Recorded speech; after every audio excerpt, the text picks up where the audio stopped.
कारोबारी हफ्ते का तो आज आखिरी दिन है, पर लंबे वीकेंड के पहले ये हम आज आखिरी दिन इस सत्र का करते हुए नजर आ रहे हैं, यानी कि इस हफ्ते का। और कहीं ना कहीं जो क्यूज आ रहे हैं वो शानदार फ्राइडे के संकेत कर रहा है। क्यों? सबसे पहले आप देखिए एसजीएक्स निफ्टी, ये तो ऑब्वियसली हरियाली यहाँ पर छाई हुई है, 77-80 अंकों की तेजी एसजीएक्स निफ्टी अभी बयान कर रहा है। और वो इसलिए क्योंकि ग्लोबल मार्केट्स में काफी बेहतरीन तेजी, इनफैक्ट हेडलाइंस में जैसे कि आशीष बता रहे थे कि 4 महीनों के जिस तरह से सबसे बड़ी तेजी आपको डाउ जोन्स में आती हुई दिखी है, वो अपने आप में काफी काबिले तारीफ है। ऑलमोस्ट दिन के हाई पॉइंट पर जाकर हम बंद होते हुए दिखे थे, लगभग 1.5% के गेंस के साथ वहां पर तेजी बनी। पर नास्डैक पे आप देखिए मेटा का शेयर जिस तरह से चलता हुआ नजर आया, लीड लेता हुआ नजर आया हरियाली के समुद्र में, कहीं ना कहीं 2.5% के गेंस के साथ पूरा का पूरा नास्डैक आपको बेहतरीन तेजी दिखाता हुआ नजर आया। तो अमेरिकी बाजारों से तो काफी शानदार संकेत आते हुए दिख रहे हैं, हालांकि यूरोपियन मार्केट से थोड़े से मिले जुले संकेत देखने को मिले हैं। कुछ एक इंडाइसेस तेजी थी, पर दूसरे इंडाइसेस पर आपको बिकवाली या गिरावट का मूड माहौल भी देखने को मिला था। बट लार्जली जिस तरह का सेटअप है कल के बाजारों में, हमारे यहाँ पर भी बहुत ही बेहतरीन तेजी थी। 17,900 के पार जाता हुआ दिखा निफ्टी, और साथ ही आप यहाँ पर बैंक निफ्टी की बात करें तो 43,000 के पार जाता हुआ दिखा था। तो 23 से 24 जनवरी के बाद यहाँ पर ये लेवल्स आते हुए दिखे थे बैंक निफ्टी में। तो क्लियर कट इंडिकेशंस यही है कि यहाँ पर अब तेजी बनती हुई दिख रही है। छोटे मझोले शेयरों में तो हम ऑलरेडी पिछले 1-1.5 हफ्ते से बात कर रहे हैं कि वहां पर काफी अच्छा मूवमेंट आपको देखने को मिल रहा है, पर साथ साथ अब आप देखिए फ्रंटलाइन इंडाइसेस यहां पर भी बड़ा सपोर्ट आते हुए नजर आ रहा है। तो क्लियर कट इंडिकेशंस अभी तो यही बन रहे हैं कि अब बाजारों में एक रिवर्सल का ट्रेंड बन रहा है। अब देखना है कि आज के सत्र में किस तरह की तेजी हमें देखने को मिलती है। गैप अप ओपनिंग की तो एक्सपेक्टेशंस सर्टेनली यहाँ पर एसजीएक्स निफ्टी को देखते हुए नजर आ रही है। तो मेरी तरफ से तो क्यूज जो है लार्जली खरीदारी के यहाँ पर बन रहे हैं, पर कुछ एक स्पेसेस ऐसे हैं या नंबर्स ऐसे हैं जो कमजोर आते हुए दिखे, जितना हमारा अनुमान था उसको हमने शॉर्ट साइड पर भी लिया है। तो ये तो मेरी रणनीति है। आशीष, आप कैसे देख रहे हैं बाजार को? सेम रणनीति है, कोई भी बदलाव नहीं है। जो नतीजे हैं कमजोर है तो वहाँ पर शॉर्ट करना ही पड़ेगा, खराब खबरें तो शॉर्ट करना ही पड़ेगा। और देख भी रहे हैं दिन के दौरान कि अगर नतीजे कमजोर आते हैं और नेगेटिव खबरें तो रिएक्शन तेज आ रहा है। इर्रेस्पेक्टिव बाजार में कितने भी स्ट्रेंथ हो, स्टॉक्स अपनी चाल चलते हैं, लेकिन इस चीज़ को रूल आउट नहीं कर सकते कि 75 अंकों की बड़ी तेजी के साथ आज एसजीएक्स निफ्टी खुलने के संकेत दे रहा है। और कंफर्टेबल क्यूज है ग्लोबल के हिसाब से, अगर आप देखें तो काफ़ी बढ़िया सेटअप है, इससे बेहतर हो नहीं सकता है। तो अच्छी तेज़ी यहाँ पर आपको देखने को मिल सकती है। लेकिन मई सीरीज़ की शुरुआत हो रही है और मई के लिए कहा जाता है कि sell in May and go away. अब तक का हिस्टोरिकल रिकॉर्ड अगर आप देखें तो ऐसा नहीं माना जाएगा कि हर बार आपको मई में बिकवाली करके निफ्टी बेच दे तो महीने के अंत में आपका पैसा बन जाएगा। लेकिन पिछला साल काफ़ी खास था। पिछले साल तक जब ट्रेंड की चर्चा कर रहे थे तो सब यही कह रहे थे कि ट्रेंड ये नहीं कहता कि sell in May and go away, लेकिन पिछले साल 6% की गिरावट होगी। 6% इंडेक्स पे बहुत बड़ा होता है और काफ़ी खराब मई महीना जो है देखने को मिला था। इस बार देखने को मिलेगा कि किस प्रकार के मई महीने को देखने को मिलते हैं। लेकिन फिलहाल अगर आप देखें तो क्यूज आज काफ़ी अच्छे हैं। तो इन्हीं अच्छे क्यूज के साथ अच्छी लिस्ट की शुरुआत कर लेते हैं। पहले आप बताइए कैश का स्टॉक। देखिए आशीष, कैश सेगमेंट में नतीजों के दम पर जो स्टॉक पसंद आ रहा है मुझे वो है आरती सर्फेक्टेंट का, क्योंकि नंबर्स काफ़ी शानदार आते हुए दिखे हैं और इसको मिस नहीं करना चाहिए। क्योंकि यहाँ पर आप सबसे पहले देखिए कंपनी का जो मार्जिन है 2.8% से बढ़कर सीधा 8.8% अब होते हुए नजर आ रहे हैं। साथ ही कंपनी के मुनाफे के लिहाज से भी 2.5 करोड़ का मुनाफा था, 4.5-5 करोड़ के मुनाफे पर अब ये पहुंचते हुए नजर आ रहे हैं। तो क्लियर कट इंडिकेशंस यहाँ पर यही दिख रहे हैं कि नंबर्स काफ़ी अच्छा है और ऑपरेशनल लिहाज से कंपनी का एक अच्छा खासा टर्न अराउंड हमें देखने को मिला है। तो आरती सर्फेक्टेंट्स इस वजह से खरीदारी करके चलिए। 613 रुपये की क्लोजिंग रही है, 630 रुपये के लक्ष्य के लिए खरीदारी करनी है 600 रुपये के स्टॉप लॉस के साथ। तो कैश सेगमेंट में आरती सर्फेक्टेंट्स मैंने लिया है। आशीष, क्या ले रहे हैं आप? देखिए, आपने ले लिया आरती सर्फेक्टेंट्स, तो मैंने ले लिया गैलेक्सी सर्फेक्टेंट्स। सिमिलर स्पेस की कंपनी है, एक ही कारोबार है, इसके नतीजे अभी तक आए नहीं है, लेकिन जिस प्रकार से नतीजे आपको अच्छे आरती सर्फेक्टेंट्स के बताए गए हैं, सिमिलर प्रभाव यहाँ पर भी देखने को मिलेगा। और हिस्टोरिकली भी हमने ये देखा है कि दोनों में साथ साथ तेजी साथ साथ गिरावट आती है। जब भी एक स्टॉक चलेगा दूसरे को ऊपर अपने आप ट्रेडर्स का फोकस चले जाता है। तो गैलेक्सी सर्फेक्टेंट्स मैं मान रहा हूँ कि यहाँ पर अच्छे नतीजों के दम पर जो आरती सर्फेक्टेंट्स के आए हैं, इसके बाद 2550 तक के टारगेट्स यहाँ पर आपको देखने को मिल सकते हैं। 2460 रुपये का आप लगा लीजिए स्टॉप लॉस। तेजी यहाँ पर आपको देखने को मिलेगी। बढ़ते हैं फ्यूचर्स की ओर। तो फ्यूचर्स के साथ शुरुआत कर लेते हैं बिकवाली वाली लिस्ट के साथ। और बिकवाली उस स्टॉक में बताऊं जिसमें कल दी थी खरीदारी की राय, लेकिन बताया भी था कि थोड़ा सा डाइसी है, थोड़ा सा मुश्किल हो सकता है, थोड़ा सा रिस्की बेट हो सकता है। कल ट्रेंड का चार्ट आपकी स्क्रीन पर लेकर आते हैं। कल के सत्र में तो तेजी यहाँ पर देखने को मिल गई, कल ये स्टॉक आपको बताया था और तर्क ये था फ्यूचर्स में ट्रेंड जब आपको बताया था कि यहाँ पर शॉपर स्टॉक के अच्छे नतीजे आए थे, लेकिन साथ में बताया था कि इसका अगर आप अनुमान देखें तो माना जा रहा है कि थोड़े बहुत मार्जिन पर प्रेशर देखने को मिल सकता है। बिल्कुल वैसा ही हुआ है, हल्के से अनुमान से कमजोर नतीजे यहाँ पर देखने को मिल रहे हैं। काफी लोग इसे मिक्स या फिर मिले जुले तौर पर भी मान रहे हैं। मैं मान रहा हूँ क्योंकि वेस्ट साइड की जो ग्रोथ आई है वो थोड़ी सी जितनी एंटिसिपेटेड थी उससे कम आई है, तो एक रिएक्शन देखने को मिल सकता है। स्टॉक कोई सस्ता नहीं है वैल्यूएशन के हिसाब से। FY24 EPS के हिसाब से देखो तो करीब करीब 100 टाइम्स पर चल रहा है। 100 टाइम्स, इससे महंगा तो क्या ही होगा। जब ग्रोथ कम आती है महंगे वैल्यूएशन वाले स्टॉक्स में तो फिर इनकी हो जाती है पिटाई। तो आज यहाँ पर गिरावट आपको देखने को मिल सकती है। 1375 रुपये का टारगेट है और 1403 रुपये का आप लगा लीजिए स्टॉप लॉस। स्टॉप लॉस जरूर सिस्टम में लगाना है और कल अगर की पोजीशन कोई होल्ड कर रहा है तो एक बार उसे रिव्यू जरूर करना चाहिए कि आज उसे होल्ड करके रखना है कि नहीं रखना है। नतीजों का रिएक्शन आज आपको देखने को मिलेगा। बिल्कुल, तो काफ़ी महंगी वैल्यूएशन है, नंबर्स उसको जस्टिफाई करते हुए नहीं नज़र आ रहे हैं। तो क्लियर कट बिकवाली की राय आ रही है ट्रेंड पर। तो चलिए इसके साथ साथ फ्यूचर्स कैटेगरी में मैंने स्टॉक चुना है टेक महिंद्रा का। आशीष, कल मैंने 4 आईटी के नंबर्स बनाए थे, इनका पोस्ट मार्केट रिव्यू आता हुआ नजर आया था और चारों के नंबर्स कहीं ना कहीं गिरावट का रुझान ही दिखा रहे थे, यानी कि जितना अनुमान था उससे कमज़ोर साइड पर आते हुए दिख रहे थे। पर एक चीज़ सरप्राइजिंग थी, जब मैं एडीआर देख रहा था विप्रो का तो वो थोड़ा सा मुझे एक्चुअली कॉन्ट्रेरियन लगा, क्योंकि 3 से 4% के गेंस के साथ उसका एडीआर बंद होता हुआ नजर आया। हालांकि अगर मैं गाइडेंस देखूं विप्रो की Q1 के लिए, वो अनुमान से कमज़ोर आती हुई दिखी थी। -3 to -1% की गाइडेंस इन्होंने दी है, जबकि जो स्ट्रीट का अनुमान था वो -1 to +1% की ग्रोथ का था। तो क्लियर कट गाइडेंस तो कमज़ोर साइड पर दिख रही थी, पर क्यों न जाने एडीआर में आपको 4% के गेंस आते हुए दिखे हैं। तो कंफ्यूजिंग मामला अब देखना होगा कि विप्रो पर आज किस तरह का रिएक्शन आता हुआ दिखता है। बट बहरहाल बाकी जितनी आईटी कंपनियां हैं वहां पर अनुमान से कमज़ोर नंबर्स आते हुए दिखे हैं। और टेक महिंद्रा अगर आप देखें तो यहाँ पर आंकड़ा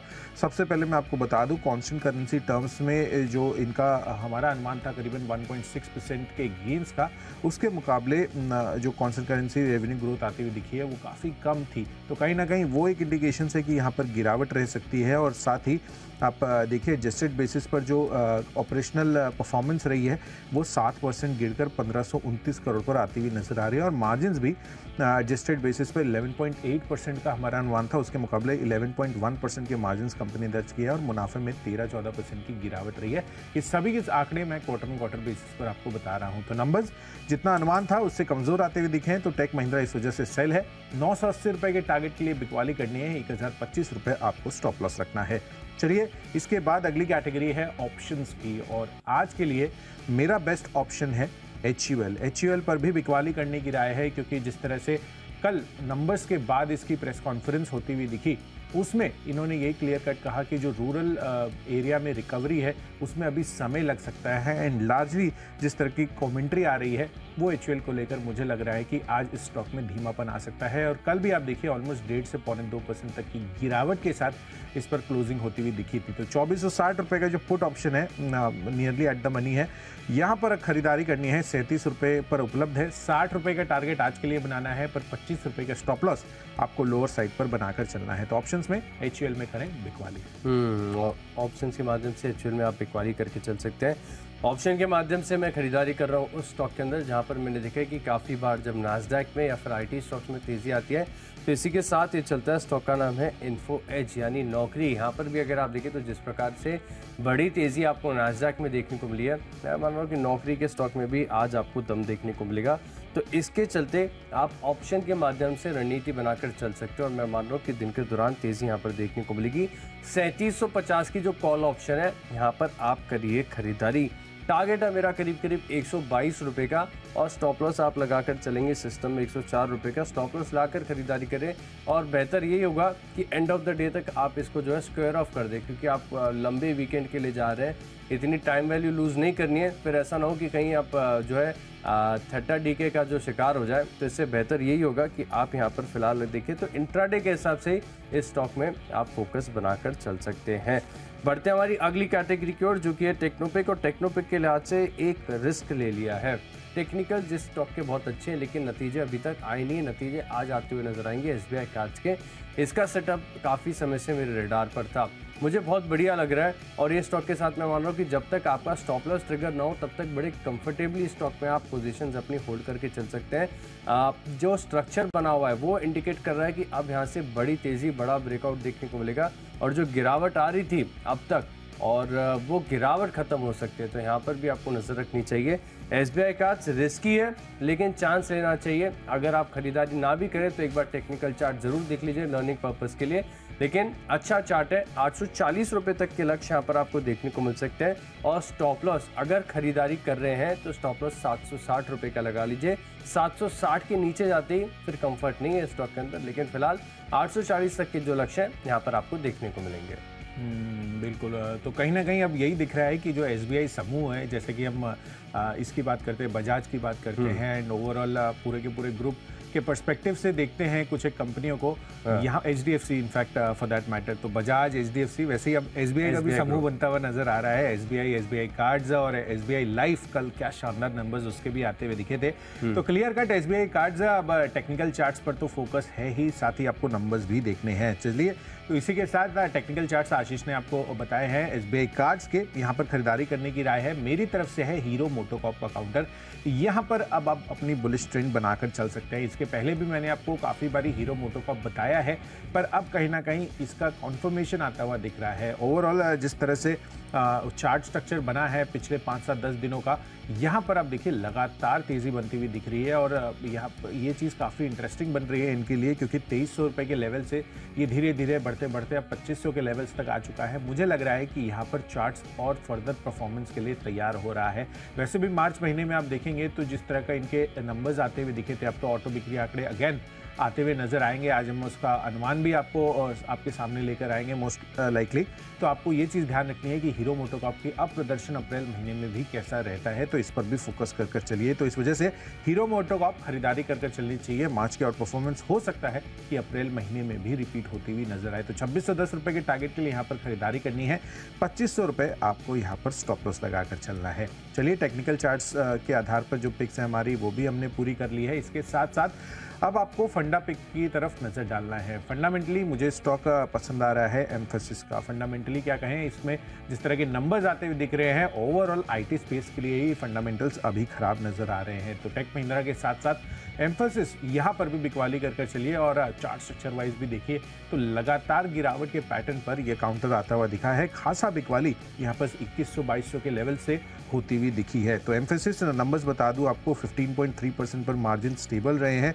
हालांकि कंपनी का जो मुनाफा है वो करीबन 1.5 से 2% गिरता हुआ नजर आ रहा है। और साथ साथ कंपनी का कामकाजी मुनाफा 534 करोड़ का हमारा अनुमान था, 515 करोड़ पर यह आंकड़ा आया है। तो लार्जली हर एक पैरामीटर पर अनुमान से कमजोर नंबर्स हैं। एम्फेसिस 1730 रुपए के लक्ष्य के लिए यहाँ पर बिकवाली कर चलिए।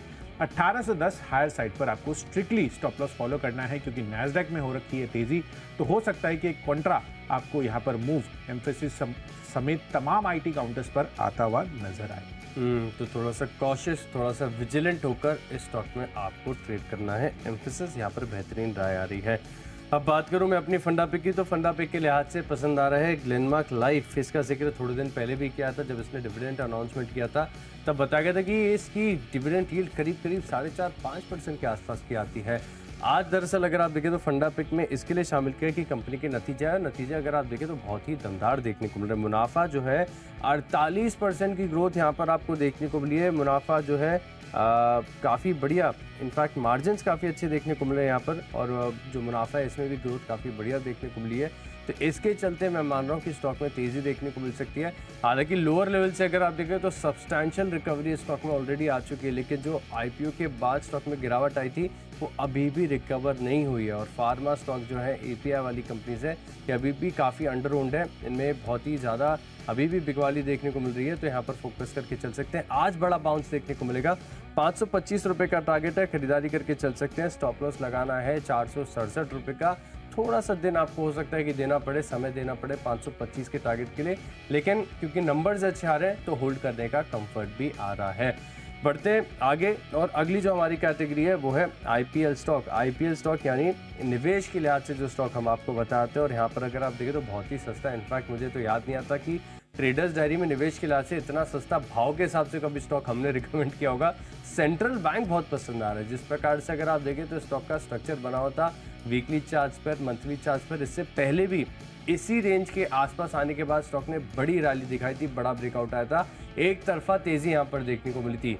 अभी भी स्थिति ऐसी है कि सरकारी बैंकों में बस काफी ज्यादा देखने को मिल रहा है। जिस दिन हम देखते हैं कि जो निजी बैंक है इनमें गिरावट आती है, निफ्टी बैंक में दबाव रहता है, तभी भी कोई ना कोई सरकारी बैंक ऐसा है जहां पर आपको बड़ी तेजी देखने को मिलती है। आप एक बार इंडियन बैंक का चार्ट देखिए, आपको लगेगा कि कोई क्रिप्टो का चार्ट देख रहे हैं। मंथली चार्ट की बात कर रहा हूँ, जरूर देखिएगा एक बार, एक तरफा बड़ी तेजी यहाँ पर आपको देखने को मिल रही है। तो सेंट्रल बैंक है, एक उदाहरण के तौर पर मैं आपको बता रहा था कि किस प्रकार से पीएसयू बैंकों में तेजी जब आती है तब रुकने का नाम नहीं लेती है।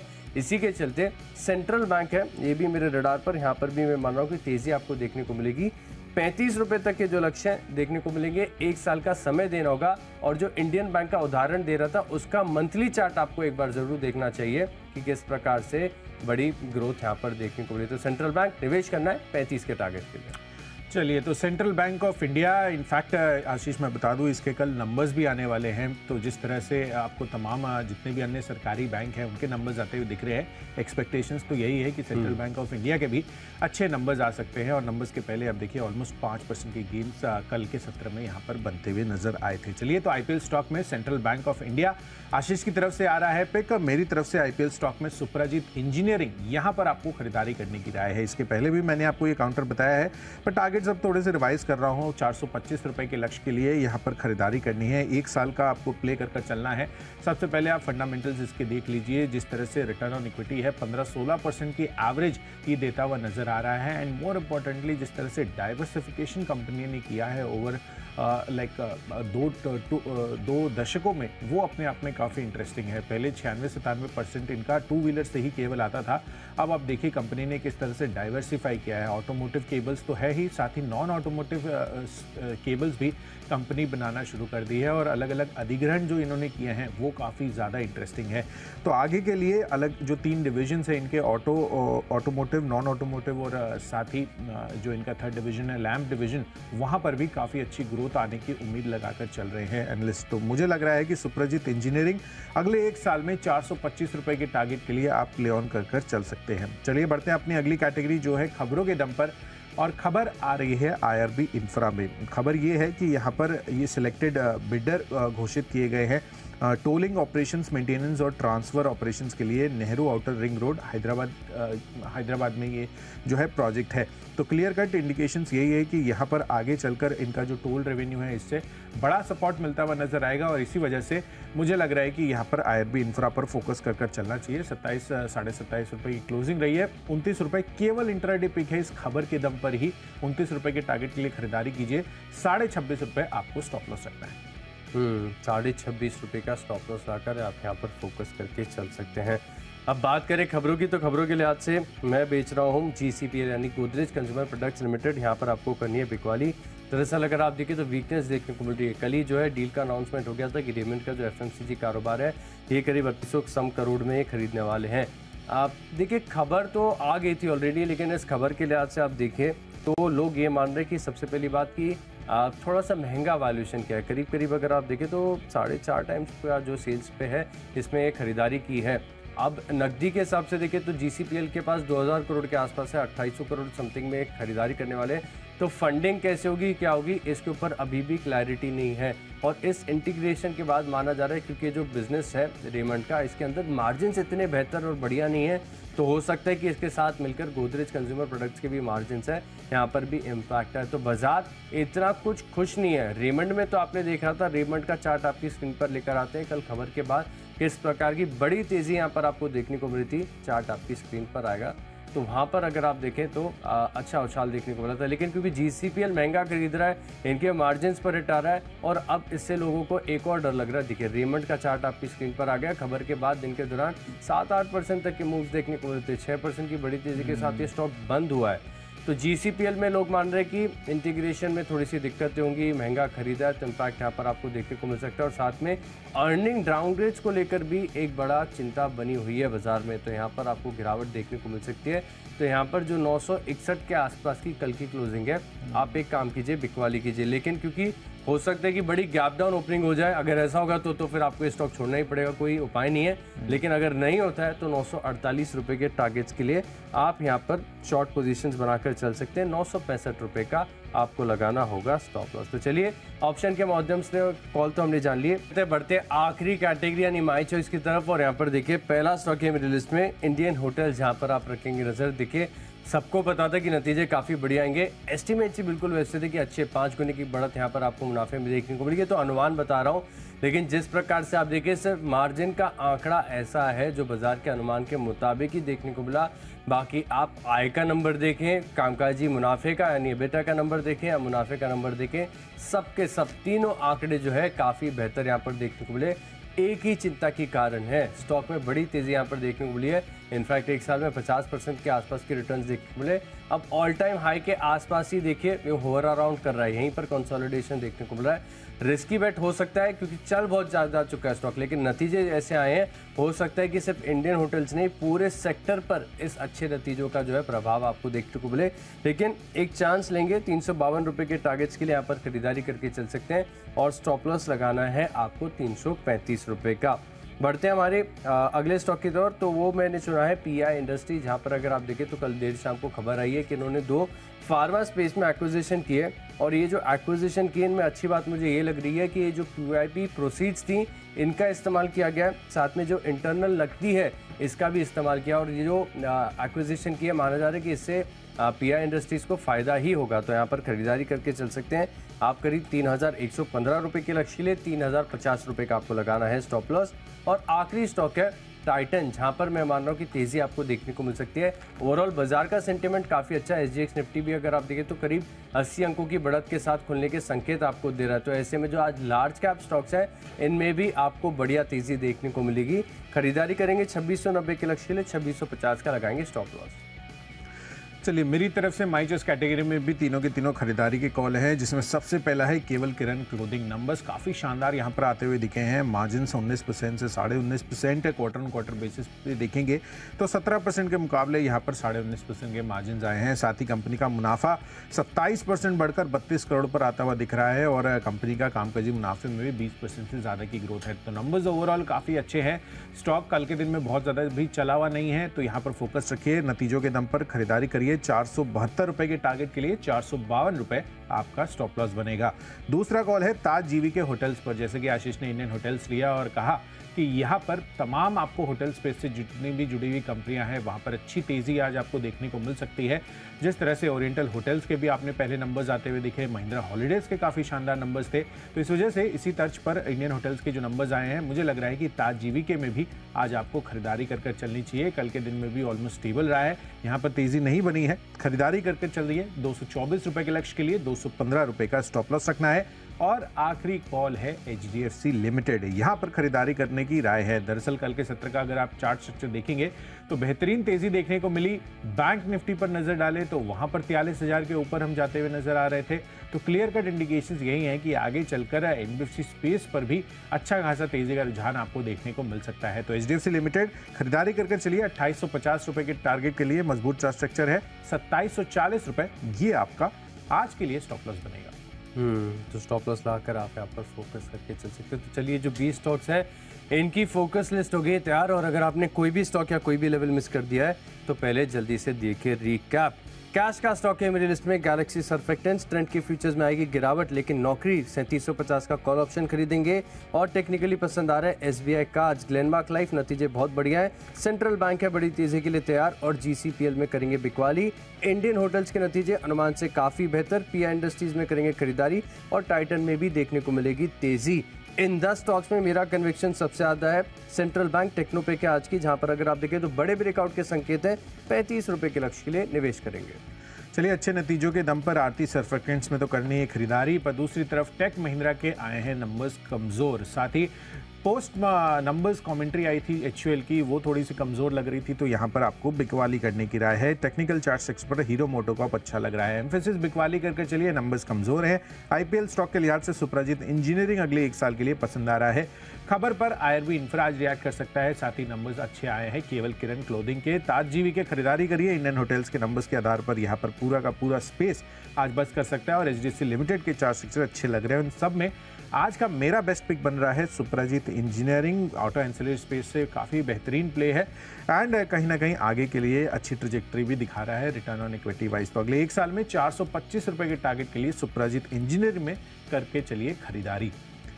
तो चलिए, सभी स्टॉक्स और उनके लेवल्स ये तो हमने आपके साथ डिस्कस कर लिए हैं, पर बाजार यहाँ पर आप देखिए, नई मंथली एक्सपायरी की शुरुआत हो रही है और इसको बाजार क्लियर कट सलामी दे रहा है। एसजीएक्स निफ्टी को देखें आप, 70-80 अंकों की तेजी है। अमेरिकी बाजारों में शानदार आपको कई महीनों के बाद इतनी बेहतरीन तेजी देखने को मिली है। तो इन संकेतों के बीच हमारे बाजार किस तरह से और नई ऊंचाई आज छूते हैं, इन संकेतों को समझने के लिए सीधे चलते हैं शेयर बाजार लाइव में अनिल सर और दीपांशु के पास। फिलहाल दीपांशु हमारे साथ जुड़ चुके हैं। Deepanshu, good morning.